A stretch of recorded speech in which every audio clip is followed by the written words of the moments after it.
বাংলাদেশ ভারত সীমান্ত নিয়ে বেশ ঘটা করেই আলোচনা হয় এবং আমরা দেখেছি ইতিপূর্বে যেই মন্ত্রীরা দায়িত্ব পালন করেছেন পররাষ্ট্র মন্ত্রণালয়ে তারা কিন্তু বারবারই কিন্তু এই বিষয়টি নিয়ে বিব্রত বোধ করতেন কথা বলতে, এবং তারা কাউন্টার পার্ট ভারতের সঙ্গে যখনই বৈঠকে বসতেন এটি তুলতেও অনেক সময় বিব্রত বোধ করতেন এবং তারা কখনো কখনো এটি আলোচনায় টেবিলে এটি তুলতেন, কথা বলতেন এবং সেখানে এই যে মারণাস্ত্র যেটি বলা হয় সেটি যেন সীমান্তে নিরহ মানুষের প্রতি ব্যবহার না করা হয় সে বিষয়ে বাংলাদেশের তরফ থেকে ভারতকে বারবারই বলা হচ্ছিল।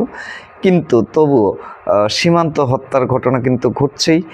মন্ত্রীরা এবং বর্তমান যিনি আছেন পররাষ্ট্র উপদেষ্টা তৌহিদ হোসেন, উনি কিন্তু বারবারই বলেছেন যে এই ধরনের ঘটনা কিন্তু পৃথিবীতে বিরল, কারণ দুটি দেশের সীমান্তবর্তী এলাকার মানুষ, নিরীহ মানুষ, তারা এইভাবে হত্যাকাণ্ডের শিকার হন, এটি আসলে আর অন্য নজির নেই।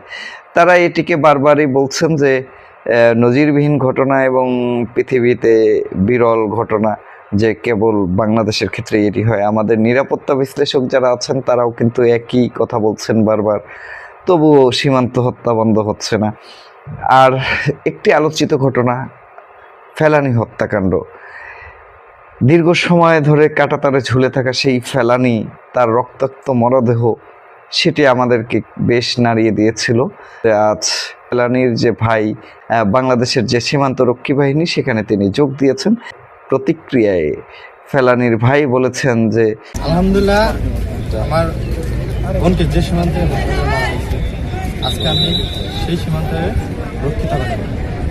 আমার বোনকে যেভাবে হত্যা করা হয়েছে, আমি এই সীমান্ত রক্ষিত অবস্থায় থাকালে আমি চাইব না যে আমার বোনের মতো আরও কারো বোন বা আরও কোনো বাবা মার সন্তান সেই একইভাবে গুলিকে হত্যা না করা। আমি সীমান্ত রক্ষা অবস্থায় আমি আমার জীবন হোক আমি এটা